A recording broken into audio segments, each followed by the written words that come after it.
Welcome back to the channel. Today I'm reviewing The Man Who Was Thursday by G.K. Chesterton.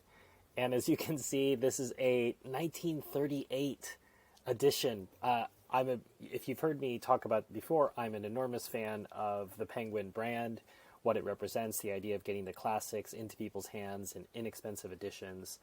And so it's wonderful. It's a complete list of all Penguin books, complete to January 1938. So it's a real treat, not just to read this text, but to read it in an edition, the sort of treasure you can find in a used bookshop. I don't remember where I ran across this, but I finally had a chance to read it. And Chesterton, to me, is not known so much as a fiction writer, although obviously everyone knows about the Father Brown series, and of course this novella as well. But I came to Chesterton primarily through his nonfiction essays and criticism. And so it's fun for me to get into Chesterton's fictional work.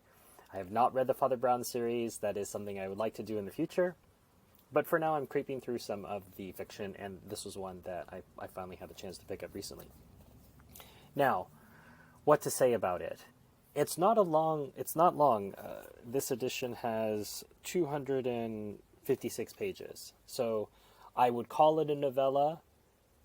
There are some books that are called novels that are shorter than this, but it's a single idea around the idea. The frame of the book is about anarchy and order against the backdrop of authorities who are penetrating the anarchic ranks.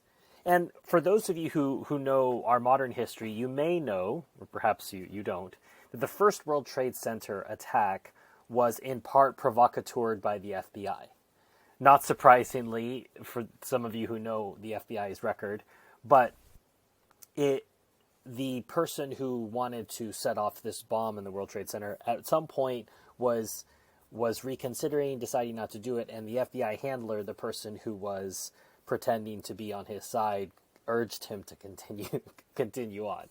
And that's a question immediately that begs itself.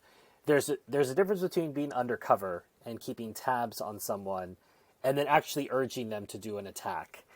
Because the question then is asked, what is the agenda? Is the agenda so that an attack can happen and then you can use that to put down more laws, more surveillance? Or are you actually trying to keep people safe? Because if you're trying to keep people safe, the idea isn't to allow someone to set a bomb. And here in France, and in Belgium, there were attacks, apparently by unknown people, except the police had the suspects rounded up within 48 hours. Why? Because all of these people were under surveillance. Now, I accept that it's a challenging line to navigate between surveilling potential bad people and then arresting them on pre-crime, a la Minority Report. You haven't yet committed a crime, but we're going to arrest you ahead of time. But I think that's a question that's at the heart of The Man Who Was Thursday. So Chesterton, back a long time ago, long before these issues, the stories that I've recounted were in our face and things that we had to deal with. This was a question of, well, what if anarchists are not being obvious anarchists? They're not the person who's throwing a bomb underneath a bus, but the person who is moving among polite society, or even joking about being an anarchist to throw people off the scent. Behind this frame, Chesterton introduces us to a number of men who heroically stand up for the forces of order against the forces of disorder. Ultimately, that's the difference between anarchy and any form of government. Chesterton is not arguing for any particular form of government here. It's just a question of order versus disorder, anarchy versus some form of government. And that the people who come to aid the forces of order against the forces of disorder are not Herculean characters. They're not great heroes. They're just ordinary people who were willing to step up when asked.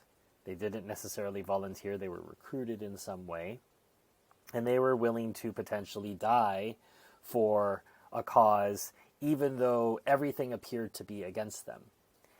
And when you get to the end of the story, I think you might be surprised at how Chesterton has tricked you in a certain sense, but it's not a very hurtful trick. I think it just goes back to what is being discussed in the book, and Chesterton does this in all of his novels. He's continuing what he does in his nonfiction essays, which is grappling with particular ideas of our time. And here he just manages to do so in a fictional frame, but I think it's just as useful as his nonfiction writing. So that's it. I didn't want to say too much else about it other than if you haven't read any of Chesterton's fictional works, this is as good a time as any to get into it. If you've only read his fictional and you haven't read his nonfictional, well, I would urge you to get into his non. In fact, I have one back here. At least I thought I did. One. Here it is. So, What's Wrong with the World by Chesterton. One of my more favorite nonfiction works of his. But this is the part of the video. If you liked what I had to say, please leave a like. If you'd like to see more of these, subscribe. You can see links to buy, not this 1938 edition, but links to buy a different edition of the Chesterton below. If you'd like to support the work of this channel, please consider joining the Patreon. And those supporters help to continue my recordings and support the work I'm doing reviewing these books. Until next time, enjoy your reading.